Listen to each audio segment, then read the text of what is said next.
Hi everyone, Susanne here. I hope you're all well and welcome to Sew Custom.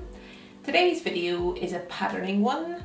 It's a technique that I've used many times before, but never on a sleeve.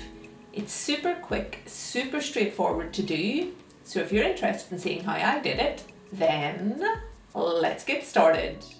Starting with the tracing, I'm using my woven sleeve block, and to make it a little bit easier for me to film and for you guys to see, I'm using my half size block, and I'm tracing from the elbow on one side up around the sleeve head to the elbow on the other, marking in all of my notches, marking in the center of the sleeve, and then closing off that bottom edge. Drawing in my center line,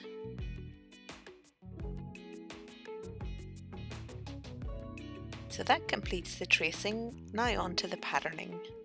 So I'm going to measure up from that bottom edge 1.5 inches, and at that point draw myself a nice straight edge,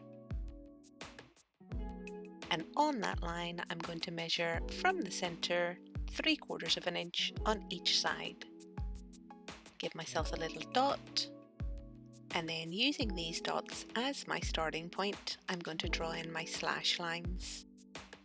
So I'm going to measure from the center at the top of the sleeve head 2 inches. Give myself a dash line from that point down to my dot, and then I'm going to repeat the whole way around. So my slash lines are 2 inches apart around the perimeter of the sleeve, all coming down to that dot I gave myself at 3/4 inch. And repeating the same process on the other side. So that's all of my slash lines drawn in. So next I need to cut out my pattern. And before I can open up my slash lines, I need to separate this piece into two. So just cutting along that center line, I'll set one piece aside for now. I've given myself a nice fresh bit of paper there and sticking one side of my sleeve to it. And now that that's done, I can open up my slash lines. So just cutting into that 1.5 inch mark, and then from there, cutting up to the sleeve head but not through it. Giving myself a nice hinge, opening at that hinge, making sure my opening at the bottom is 1 inch wide. Once I'm happy everything is nice and flat, sticking everything in place. And I'm just going to repeat that same process for each of my slash lines. So cutting from my dot up to the sleeve head, measuring my 1 inch opening at the bottom. Once I'm happy everything is nice and flat, sticking everything in place.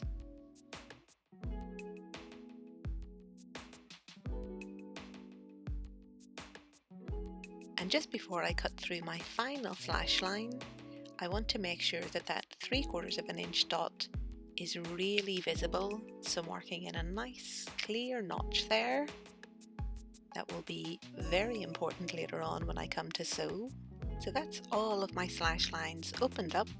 Now I need to create my extension piece that will later on turn into my bow. So I'm just measuring from that 3/4 inch mark 7 inches, drawing in my line, and then a parallel line on the other side, this time 6¼ inches. Squaring off at the bottom.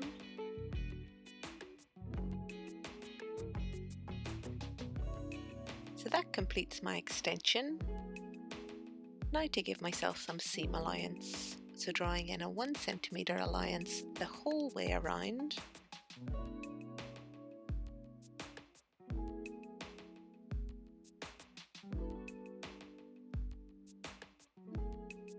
And then I have a couple of really important little notches on each side of the extension. So just drawing those in. And I've repeated that entire process again for the other side of my sleeve, marking in those same notches and labeling.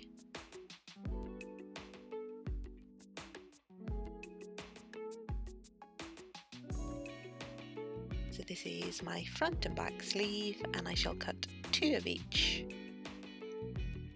And then I just have one final pattern piece to create, which I've went ahead and done off camera. It's literally a rectangle, 2 inches long by 1.5 inches wide. I've just given myself that same 1 centimeter seam allowance the whole way around.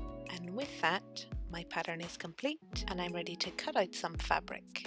I'm using some stretch velvet I had left over from another project, marking in all of my notches.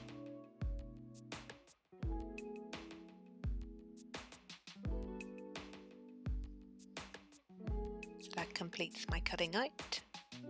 So I'm going to set my little rectangle aside for now. And the first thing I'm going to work on is my extension pieces. So I'm just laying those long edges right sides together and stitching from my notch down to the bottom. That's that done.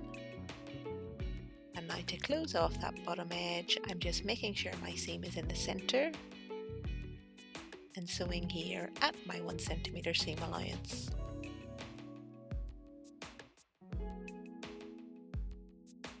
So that's my extension all sewn and closed off. I've done exactly the same on the other side. So next I want to join my two pieces together along that center line. So laying one side over the other, my fabric is right sides together, and stitching here at my 1 centimeter seam allowance the whole way down. So that's that done. So now that my extension's closed up and my two pieces are joined together, I'm ready for my little rectangle. So this is going to form the center of my bow. So before I can add it to my sleeve, I need to sew up those long edges. My fabric is right sides together, stitching here at my 1 centimeter seam allowance.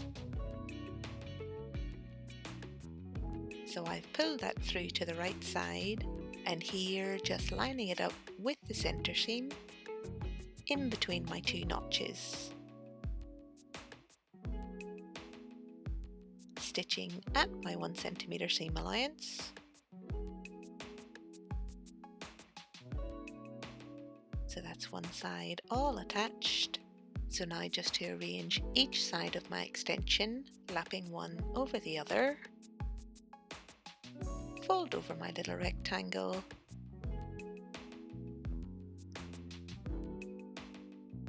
And ready to stitch it down. Again at my 1 centimeter seam allowance.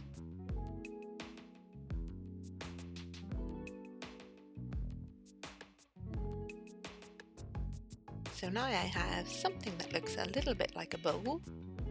So the last thing I have to do is just to close up that bottom edge. So laying one side over the other, right sides together, and stitching at my 1 centimeter seam allowance.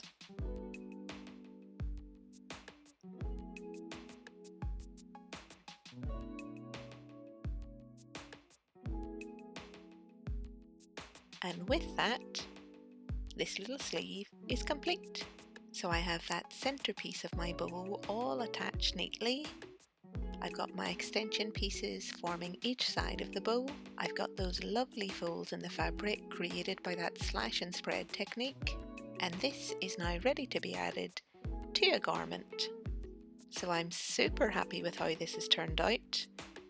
And I thought it would be useful just to show it in a couple of different fabrics. So of course this in the velvet gives a nice soft drape, and then this one is a scuba crepe, so it's a little bit more structured, which gives a nice variation. And then this final one I've made up in a linen. I've pressed out those folds in the fabric, which I think give a gorgeous effect. So hopefully that'll give a few ideas for different fabrics for this pattern. But you could also make the pattern itself a little bit more dramatic by opening up those slash lines a bit wider. You could make the extension a bit longer. You could change the shape at the bottom of the extension. So a good few possibilities there also. So I really hope you guys enjoyed the video. I hope you found it useful. If you did, give it a thumbs up. If you've not yet subscribed, please do, and I shall see you on Friday. Until then, I hope you have a fantastic week.